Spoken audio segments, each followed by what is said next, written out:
仲有數以千計嘅伊朗目標未解決，準備好同美國協調。行動至少會再進行多3個星期。美國能源部長賴特就預計戰事將會喺未來幾個星期甚至更快結束。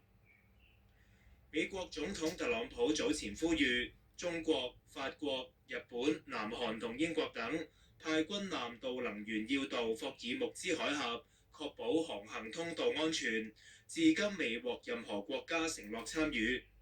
美國能源部長賴特接受訪問嘅時候表示，正係同多國對話，並期望中國成為建設性嘅夥伴。中國駐美大使館發言人劉鵬宇表示，各方都有責任確保能源供應穩定暢通。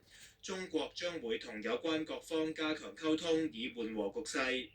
南韓外交部指，注意到特朗普嘅呼籲，將會同美國密切協調同仔